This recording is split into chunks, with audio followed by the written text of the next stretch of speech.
Hello kids, how are you all? Hope you all are doing well. In our last video, we have done exercise 6.1, question number 1 to question number 5 of chapter integers. Today, we will do all the rest of the questions. तो video में and तक बने रहिएगा और अगर मेरी video पसंद आए तो लाइक शेयर एंड सब्सक्राइब करना मत भूलिएगा. So let's begin with the question number 6. In each of the following pairs, which number is to the right of the other on the number line? तो यहाँ पे हमें दो क्वेश्चंस दिए हैं और हमें दो नंबर्स दिए हैं और हमें उन नंबर्स में से कौन सा नंबर जो है वो नंबर लाइन के राइट पे है हमें वो लिखना है. तो फर्स्ट क्वेश्चन इज ए 2 और 9. हमें यहाँ पे दो नंबर्स दिए हैं 2 और 9. अब हमें ये बताना है कि कौन सा नंबर 9 राइट साइड पे है. तो हम यहाँ पे नंबर लाइन देखेंगे. मैंने एक नंबर लाइन ड्रॉ की है. तो नंबर लाइन जब हम ड्रॉ करते हैं तो हमें मालूम है कि जैसे जैसे हम नंबर लाइन पे राइट हैंड साइड पे मूव करते हैं तो हमारा जो नंबर होता है वो इंक्रीज़ होता जाता है, उसकी वैल्यू बढ़ती जाती है. और हम जब लेफ्ट हैंड साइड पे मूव करते हैं तो उसकी वैल्यू जो होती है वो डिक्रीज़ होती जाती है. अब यहाँ पे मैंने नंबर्स लिखे हैं. देखिए 0 से 1 2, तो 2 यहाँ आ गया. अब जैसे जैसे मैंने क्या कहा, जैसे जैसे हम राइट हैंड साइड पे मूव करेंगे तो वो नंबर बड़ा होता जाएगा. तो जो नंबर बड़ा होता है वो नंबर लाइन पे राइट हैंड साइड पे आता है. तो 2 और 9 में से कौन सा नंबर बड़ा है? 9 बड़ा है. 9 बड़ा है तो 9 जो है वो नंबर लाइन में राइट हैंड साइड पे आएगा. तो 2 के राइट पे कौन सा नंबर है? 9. तो 9 is on the right hand side of the number line. अब हमारा नेक्स्ट नंबर है -3 एंड -8. अब ये दोनों नंबर्स जो हैं वो नेगेटिव हैं. तो नेगेटिव के केस में उल्टा होता है. नेगेटिव के केस में जो नंबर बड़ा होता है उसकी वैल्यू कम होती है और जो नंबर छोटा होता है उसकी वैल्यू बड़ी होती है. अब यहाँ हम देखेंगे, यहाँ मैंने नंबर्स नेगेटिव नंबर्स लिखे हैं -1 -2 -3 एंड सो ऑन. तो अब हम जैसे जैसे इस साइड मूव कर रहे हैं, अब -8 के -3 कहाँ आता है? -3 जो है वो -8 के राइट हैंड साइड पे आता है. तो जो नंबर राइट हैंड साइड पे आएगा तो वो नंबर क्या होगा? बड़ा होगा. तो -3 जो है वो उसकी मैंने बोला नेगेटिव इंटीजर्स में जो नंबर छोटा होता है उसकी वैल्यू बड़ी होती है. तो यहाँ पे कौन सा नंबर बड़ा हुआ? -3 बड़ा हुआ. और जो नंबर बड़ा होता है वो कौन सी साइड पे आता है? राइट हैंड साइड पे आता है. इसीलिए -3 is to the right on the number line. तो एक बेसिक सा कॉन्सेप्ट है, ये आप बिल्कुल ध्यान में रखिए कि हम नंबर लाइन में राइट हैंड साइड पे मूव करेंगे तो नंबर्स की वैल्यू बढ़ेगी और जो बड़ा नंबर होगा वो राइट हैंड साइड पे आएगा. और जैसे जैसे हम लेफ्ट हैंड साइड मूव करेंगे उसकी वैल्यू, नंबर्स की वैल्यू कम होती जाएगी. अब यहाँ एक नंबर दिया है 0 एंड -1. तो 0 देखिए नंबर लाइन पे कहाँ है? यहाँ 0 है, यहाँ -1 है. तो -1 अब राइट हैंड साइड पे कौन सा हुआ? -1 जो 0 जो है वो -1 से राइट हैंड साइड पे है. तो 0 is to the right on the number line. तो देखें ये हम इधर मूव कर रहे हैं तो ये हमारा नंबर 0. कौन सा नंबर राइट पे आ रहा है? 0. तो 0 is to the right on the number line. तो जो नंबर बड़ा होगा, क्योंकि यहाँ पे 0 की वैल्यू -1 से बड़ी होगी. Now -11 and 10. तो कौन सा नंबर बड़ा होगा? यहाँ पे दो नंबर दिए गए हैं, एक नंबर नेगेटिव में है, एक पॉजिटिव में है. तो जो पॉजिटिव होगा उसकी वैल्यू हमेशा बड़ी होती है. तो यहाँ पे कौन सा नंबर बड़ा है? 10. तो जो नंबर बड़ा होता है वो राइट हैंड साइड पे होता है. तो 10 is to the right on the number line. ये देख सकते हैं हम यहाँ से मूव कर रहे हैं. -11 से अगर हम वहाँ से मूव करेंगे तो हम राइट हैंड साइड मूव करेंगे -11 से. तो हम जब राइट हैंड साइड मूव करेंगे तो हम यहाँ पे 10 पे पहुँचेंगे. तो 10 is to the right on the number line. Now next question हम देखेंगे -6 और +6. तो यहाँ पे भी एक नेगेटिव और एक पॉजिटिव नंबर दिया है. तो 6 जो है पॉजिटिव है तो वो उसकी वैल्यू बड़ी होगी. तो जो नंबर बड़ा होगा वो कौन से साइड होगा? यस, राइट हैंड साइड पे होगा. तो 6 is to the right on the number line. Same जो है 1 और -100 के केस में भी होगा. अब 1 पॉजिटिव है इसीलिए 1 की वैल्यू जो होगी वो -100 से बड़ी होगी. तो जो बड़ा होगा वो कहाँ होगा? नंबर लाइन में राइट हैंड साइड पे होगा. तो 1 is to the right on the number line. Now let's move on to the next question. Write all the integers between the given pairs, write them in the increasing order. तो हमें यहाँ दो numbers दिए हैं, दो integers दिए हैं. हमें क्या करना है? उनमें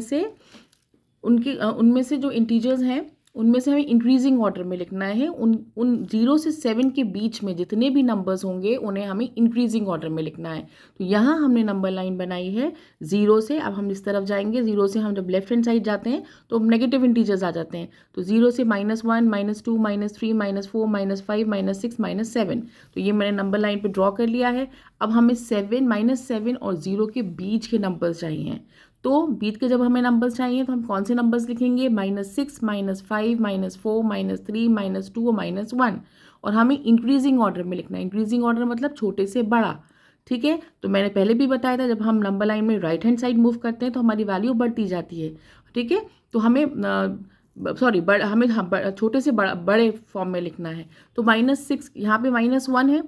ठीक है, तो सबसे बड़ा नंबर, क्योंकि हम जब राइट हैंड साइड मूव करेंगे उसकी वैल्यू बड़ी होगी, तो -1 सबसे बड़ा है। ठीक है, फिर यहाँ पे -1 सबसे बड़ा है, उसके बाद -2 होगा छोटा, -1 से छोटा -2, फिर -3, फिर -4, फिर -5, फिर -6। तो सबसे छोटा कौन सा हुआ? -6। तो हमें छोटे से बड़ा लिखना है। तो -6, फिर -5, ऐसे हम सबसे बड़े नंबर तक पहुँच जाएंगे जो कि -1 है। तो ये 7 हम नहीं लेंगे और हम 0 नहीं लेंगे। हमें इनके बीच के नंबर्स लिखना है जो कि ये नंबर्स हैं, और हमें इनको इंक्रीजिंग ऑर्डर में लिखना है, छोटे से बड़े में। तो छोटे से बड़े में हम पहले भी बता चुके हैं। और नेगेटिव के केस में जो बड़ा होता है उसकी वैल्यू कम होती है, और जो सबसे छोटा होगा उसकी वैल्यू सबसे ज़्यादा होगी। तो -1 सबसे छोटा है और सबसे बड़ा यहाँ क्या होगा? -6। तो हम बड़े से छोटे से बड़े में लिखेंगे। तो सबसे छोटा -6 हो गया।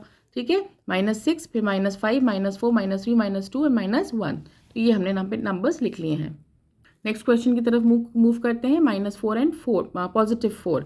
सेम जैसे हमने ऊपर वाला किया है वैसे ही हम करेंगे। यहाँ पे हमने नंबर लाइन पे नंबर्स ड्रॉ कर लिए हैं। 0 से 1, 2, 3, 4 ये हमारे पॉजिटिव नंबर्स हो गए। यहाँ से हमें फिर 4 नंबर्स चाहिए, तो -1, -2, -3, -4। अब हमें किसके बीच के नंबर लिखना है? -4 और +4 के। तो हम ये दोनों नंबर्स नहीं लेंगे क्योंकि हमें इसके बीच के नंबर्स लिखना है। तो इसके बीच के नंबर्स देखिए अपने आप ही हमारे इंक्रीजिंग ऑर्डर में है। जैसे कि कहाँ से, जब हम राइट हैंड साइड मूव कर रहे हैं तो हमारा ये इंक्रीजिंग ऑर्डर हो रहा है। तो -3, -2, -1, 0, 1, 2, 3। तो ये हमारे आंसर जो होगा वो इसी फॉर्म में आएगा। ये देखें, तो ये मैंने आंसर लिखा हुआ है। इसका आंसर है -3, -2, -1, 0, 1, 2 एंड 3। नाउ हम मूव करते हैं क्वेश्चन सी की तरफ। यहाँ हमें दो नंबर्स दिए हैं, -8 एंड -15। तो ये दोनों नंबर्स नेगेटिव हैं। तो यहाँ नंबर लाइन हम ड्रॉ करेंगे। तो हम नंबर लाइन ड्रॉ कहाँ से करेंगे? 0 से शुरू करेंगे और फिर -15 तक हमें नंबर्स लिखना है, -1 से -15 तक। ठीक है, अब हमें कौन से नंबर्स चाहिए? हमें चाहिए -8 और 15 के बीच का नंबर। तो जिसके बीच का नंबर चाहिए होता है वो दो नंबर हम इसमें इंक्लूड नहीं करेंगे, हमें उसके बीच का नंबर लिखना है। तो हम कौन से नंबर्स लिखेंगे? फिर देखें, हमें यहाँ पे हमें इंक्रीजिंग ऑर्डर में ही नंबर लाइन ड्रॉ करने से हमें ये फ़ायदा हो रहा है कि हमें यहाँ पे इंक्रीजिंग ऑर्डर में नंबर्स आराम से मिल जा रहे हैं। तो जैसे जैसे हम राइट हैंड साइड मूव करते जाएंगे, -14, -13, -12, 11, -10, -9। तो ये हमारा इंक्रीजिंग ऑर्डर है और हमें इसी फॉर्म में नंबर्स लिखना है। सेम हम यही क्वेश्चन -30 एंड -23 में भी हम यही चीज़ फॉलो करने वाले हैं। हमें बस ये याद रखना है कि राइट हैंड साइड मूव करते हैं तो इंक्रीज़ होता है, लेफ्ट हैंड साइड मूव करते हैं तो डिक्रीज़ होता है। हमें इंक्रीजिंग ऑर्डर का लिखना है तो हमें राइट हैंड साइड मूव करना है। ठीक है, तो यहाँ पे भी देखें, हम नेगेटिव नंबर्स में भी हम राइट हैंड साइड मूव करते जाएंगे। तो यहाँ पे बीच के नंबर्स हमें 30 और -23 के बीच का लिखना है। तो हम ये दो नंबर्स को इंक्लूड नहीं करेंगे और इनके बीच का नंबर जो है वो हम इंक्रीजिंग ऑर्डर में, जैसे -29, -28, -27, 26, 25 एंड 24। तो यहाँ पे हमें छोटे से बड़े नंबर की तरफ लिखना है। तो बड़ा नंबर, यहाँ पे सबसे बड़ा नंबर जिसकी वैल्यू जो बड़ी होगी वो कौन सा होगा? क्योंकि नेगेटिव में जो छोटा होता है उसकी वैल्यू हमेशा बड़ी होती है। तो यहाँ -24 जो होगा वो सबसे बड़ा नंबर होगा। तो हम सबसे छोटा -29 होगा। तो जो बड़ा नंबर होगा वो सबसे छोटा होगा नेगेटिव में। तो हम -29 से -24 तक ये हमारा इंक्रीजिंग ऑर्डर में हो गया। Now let's move on to the next question, that is question number 8. Write 4 negative integers greater than -20. यहाँ पे हमसे पूछा है कि हमें greater than -20 नंबर्स 4 नंबर्स हमें लिखना है जो कि 20 से -20 से बड़े होंगे. अब जब बड़ा नंबर जब हमारे सबसे पहले जब हम सुनते हैं कि हमें बड़ा नंबर लिखना है तो हमारे उसमें क्या आता है कि हम -20 से बड़ा नंबर क्या होगा, -21, -22, -23, क्योंकि 20 से बड़ा तो 21 होता है. तो हम यही सोचते हैं कि हमें 21, 22, 23, 24 लिखना है, लेकिन ये कॉन्सेप्ट गलत है. क्यों? क्योंकि नेगेटिव के केस में क्या होता है, उल्टा होता है. ठीक है, तो -20 से जो भी हम नंबर लाइन पे हम नंबर लाइन ड्रॉ करेंगे. यहाँ पे मैंने एक नंबर लाइन ड्रॉ करी है 0, -1, -2, -3, क्योंकि हम इतने सारे नंबर्स नंबर लाइन पे नहीं लिख सकते थे, इसीलिए बीच में मैंने डैश डैश डाला है.